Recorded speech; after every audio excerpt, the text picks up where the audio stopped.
પ્રવીણાબેન યોગેશભાઈ Modi, Ankleshwar GIDC રહેવાનું. મારા હસબન્ડે અફજલ શેખ, ભરૂચનો રહેવાસી, એની સાથે લેવડ દેવડ વ્યવહાર કરેલ જે પેટે 50 લાખ રૂપિયા લીધેલા આજથી 4-5 વર્ષ પહેલાં કોરોના ટાઈમે ધંધા માટે જરૂર હતી, અને એણે એની સામે 1,26,00,000 રૂપિયા આપણે આપેલા છે. તો બી ખોટી ધાક ધમકી, હેરાન કરવાનું, ઘરે આવવાનું, છોકરાને ઉઠાવી જવાની ધમકી આપવાની, આ રીતે એની હેરાનગતિ હતી.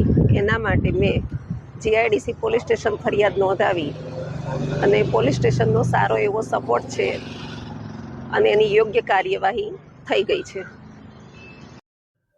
ગતરોજ અંકલેશ્વર જીઆઈડીસી પોલીસ સ્ટેશનમાં એક ગુનો દાખલ કરવામાં આવ્યો છે, જેમાં કલમ 308(2), 308(5), 352, 351(2), 351(3), 54 તથા ગુજરાત નાણાં ધીરધાર અધિનિયમની કલમ 40, 42A તથા 42DE મુજબનો આ ગુનો દાખલ કરવામાં આવ્યો છે. જેમાં હકીકત એવી છે કે જે આરોપી જે છે ફઝલ રહેમાન પઠાણ, રહે ભરૂચ, તેઓ આ વિસ્તારમાં, ભરૂચ જિલ્લામાં તથા અંકલેશ્વરના વિસ્તારમાં વેપારીઓને તથા અન્ય લોકોને ઊંચા વ્યાજે પૈસા નાણાં ધીરતો હતો, પૈસા આપતો હતો. તેની પાસે કોઈ પણ પ્રકારનું નાણાં ધીરવાનું લાયસન્સ હતું નહીં.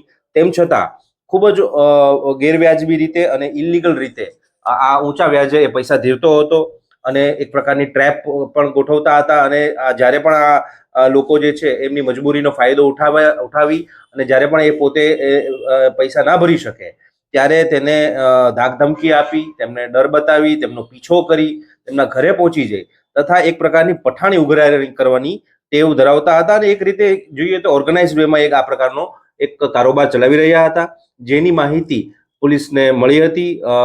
જે ફરિયાદી જે છે, મોદી પરિવાર છે, એ આમાં થોડું ટોર્ચર અનુભવી રહ્યું હતું, અને પોલીસ પાસે આવતા પોલીસે તાત્કાલિક એક્શન લઈ તેની વિરુદ્ધ ગુનો દાખલ કર્યો છે.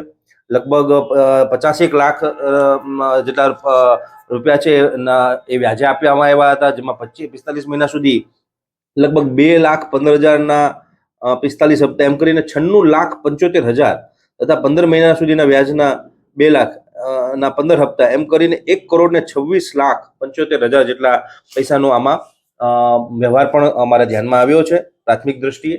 પરંતુ આ બાબતે અન્ય 2 આરોપી પણ એની સાથે પકડી પાડવામાં આવ્યા છે, જેનું નામ છે ઝુબેર સબીર કાલુ શેખ તથા તૌફિક બશીર અબ્દુલ્લા શેખ, અને આ ત્રણેય આરોપીઓની અટક કરવામાં આવી છે.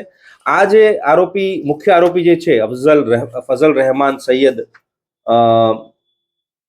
રહેમાન પઠાણ નાઓ, તેની વિરુદ્ધ અન્ય પણ 2 ગુનાઓ છે. 2023માં આર્મ્સ એક્ટનો ગુનો પણ એમની વિરુદ્ધ નોંધાયેલો છે, અને 2019માં પણ એક ગંભીર ગુનો 452, 323, 504, 506(2) હેઠળનો ગુનો નોંધવામાં આવ્યો છે. તો આ પોલીસ કામગીરીમાં તેમને આઈડેન્ટિફાઈ કરીને તાત્કાલિક અટક કરવામાં આવી છે. આરોપી ખૂબ રીઢા હોય અને વારંવાર ગુનાહિત પ્રવૃત્તિ કરવાવાળા હોય. પોલીસે કડક કાર્યવાહી કરી છે. રિમાન્ડની તજવીજ હાલમાં ચાલુ છે. પોલીસે રિમાન્ડની માંગણી કરી છે, ચાલુ છે.